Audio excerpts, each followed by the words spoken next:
जयपुर में बिजनेसमैन के घर 1.50 करोड़ की लूट का मामला आया सामने। जयपुर में नौकरों ने हार्डवेयर सैनिटरी बिजनेसमैन की पत्नी को बनाया बंधक और 1.50 करोड़ के गहने लूट लिए। विरोध करने पर महिला को बदमाशों ने चाकू मारा। वारदातों को अंजाम देने के बाद दोनों नौकर और उनका एक साथी तीनों फरार हो गए। घटना सोमवार शाम 7:30 बजे के करीब विद्याधर नगर इलाके की अंबावाड़ी में हुई। केंद्रीय मंत्री की बेटी से छेड़छाड़, 4 आरोपी गिरफ्तार, 3 की तलाश जारी। आदित्य ठाकरे बोले, महिला पर अत्याचार करने वालों को फांसी मिलनी चाहिए।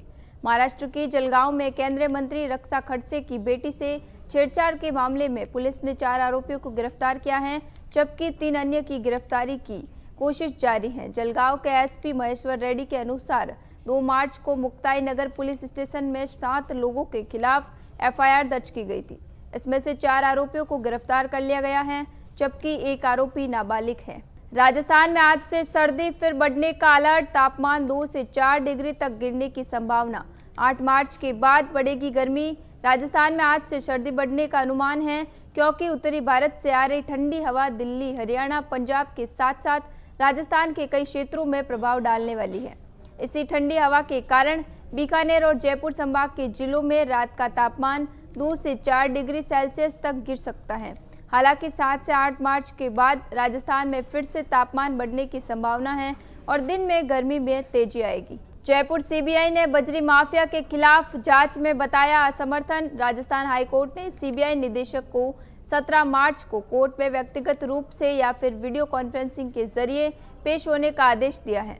यह आदेश बजरी माफिया के खिलाफ सीबीआई द्वारा की जा रही है। जांच में असमर्थता जताए जाने पर दिया गया। जस्टिस समीर जैन की अदालत ने कहा कि सीबीआई निदेशक की कोर्ट में आकर ये स्पष्ट करना होगा कि इतने समय के बाद भी जांच में कोई प्रगति क्यों नहीं हुई। पिछले साल 16 अप्रैल को हाईकोर्ट ने बूंदी सदर थाने में दर्ज मामले की जांच सीबीआई को सौंपते हुए चंबल और बनास नदी क्षेत्रों में अवैध खनन से संबंधित अन्य मामलों की भी संयुक्त जांच करने का आदेश दिया था। राजस्व में भारी गिरावट, 80% टैक्स छूट से वाहनों का पंजीयन बढ़ा, 250 करोड़ का राजस्व हुआ। अब 25% छूट से केवल 20 करोड़ तक सीमित। राजस्थान में दूसरे राज्यों से खरीदी गई कारों का रजिस्ट्रेशन महंगा होने के कारण इसमें भारी गिरावट आई है। पहले टैक्स में 80% की छूट मिलने पर लोग अधिक संख्या में रजिस्ट्रेशन करा रहे थे, लेकिन अब ये छूट घटकर केवल 25% रह गई है, जिससे रजिस्ट्रेशन की संख्या में कमी आई है। 2 साल पहले जब पुरानी कारों पर टैक्स में 80% छूट थी तो हर साल 50,000 वाहनों का पंजीकरण होता था और इससे विभाग को 250 करोड़ रुपए का राजस्व मिलता था। अब 25% छूट लागू होने के बाद केवल 5,000 वाहनों का पंजीकरण हो पा रहा है, जिससे राजस्व केवल 20 करोड़ रुपए तक सीमित रह गया है।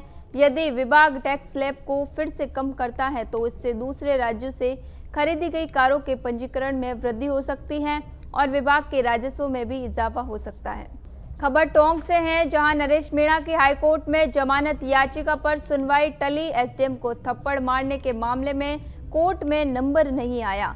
विधानसभा उपचुनाव के दौरान एसडीएम को थप्पड़ मारने के मामले में जेल में बंद नरेश मीणा की जमानत याचिका पर हाईकोर्ट में सोमवार को भी सुनवाई नहीं हो पाई। अब इस मामले की सुनवाई 1 सप्ताह बाद होगी। नरेश मीणा के समर्थक इस देरी से मायूस हैं। उनके वकील एडवोकेट डॉक्टर महेश शर्मा और एडवोकेट लाखन सिंह मीणा ने बताया कि 13 जनवरी को एसडीएम अमित चौधरी के थप्पड़ मारने के मामले में नरेश मीणा की जमानत याचिका हाईकोर्ट में दायर की गई थी। इस पर अब तक 4 बार तारीख मिल चुकी है, लेकिन सुनवाई का नंबर नहीं आया। आज भी जमानत याचिका पर सुनवाई होनी थी, लेकिन नंबर न आने के कारण इसे 1 सप्ताह आगे बढ़ा दिया गया है। राजस्थान साइबर क्राइम 18 साल की उम्र में करोड़ों का बैंक बैलेंस और आलीशान कोठिया, साइबर ठगों की घिनौनी करतूतें हैरान कर देगी। राजस्थान में साइबर क्राइम की गतिविधियां तेजी से बढ़ती जा रही हैं। हाल ही में पुलिस ने जरहरा क्षेत्र के समदरा गांव में बड़ी कार्रवाई करते हुए 17 साइबर ठगों को गिरफ्तार किया है। इनके पास ठगी से जुटाई गई करोड़ों की संपत्ति भी बरामद हुई है।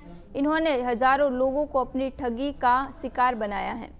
पकड़े गए सभी आरोपी 18 से 25 साल के हैं, जो पढ़ाई के नाम पर केवल 8वीं कक्षा पास हैं, लेकिन शातिर इतने हैं कि डॉक्टर, इंजीनियर, टीचर, प्रोफेसर जैसे लोगों को पलक झपकते ही पागल बना देते हैं। जरहरा थाना police range special team incharge Satish Sharma, DSTC team ने कामा डीएसपी धर्मराज चौधरी के नेतृत्व में मोबाइल लोकेशन के आधार पर खेतों में छुपकर साइबर ठगी वाला इस गैंग को दबोचा है। फिलहाल के लिए इतना ही, फिर लौटेंगे एक नए सच के साथ। तब तक के लिए नमस्कार।